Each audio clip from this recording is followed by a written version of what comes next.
Welcome to Local Edition. I'm Bella Shaw. Can you buy an election? What about a nonpartisan one? In other words, does big money always win?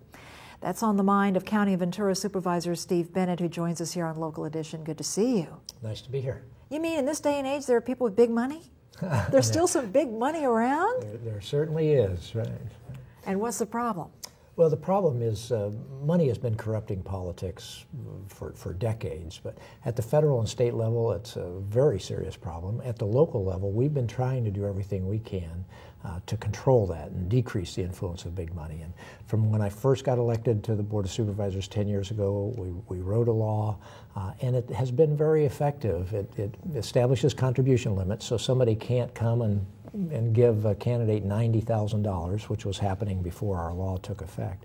A candidate gets a $90,000 contribution from somebody. It's pretty hard to stay objective when that person has a project coming in front of the supervisors or whatever. But certainly people are using money to try to buy influence in the political process. And at the local level, we're trying to do everything we can to decrease that impact. And we were successful for a while, but we're running into greater challenges. And I might add, just as a quick digression, there's a lot of frustration out there in the world, in the United States certainly, with our government decisions, et cetera. And I think a lot of that flows from the fact that decisions are too often made for the interest of the donors of these candidates, and then they try to package it to appear that it's in the interest of the citizens. Did we see a little bit of that in the congressional budget talks? Certainly.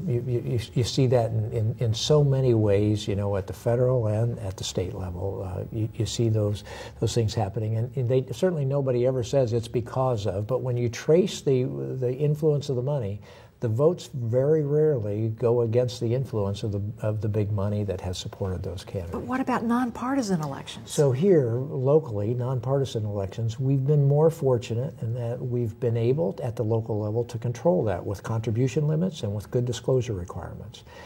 And in the 2004, the 2006, and the 2008 local elections for Board of Supervisors, we were able to dramatically decrease the influence of that. We didn't have those big $50,000 and $75,000 contributions coming in either to the candidate or even to committees that played any significant role in the race. But in this last election, 2010, people discovered that they could, Chevron, the state prison guards, big developers, funneled money through the Republican Central Committee, and that money was spent to, interestingly, there were two Republicans running, although it was a nonpartisan race for supervisor, but they funneled that money to attack one of the candidates, Supervisor Linda Parks, and support another candidate, Audra Strickland. Now, I think lots of Republicans have problems with that also. So this is not a Republican. By the way, the Democrats have the same ability to do this. They didn't do that in the last election. And so what it's doing is it's making it harder for us at the local level to say our local elections, we want to try to have them be as free as possible from the influence of big $50,000 contributions.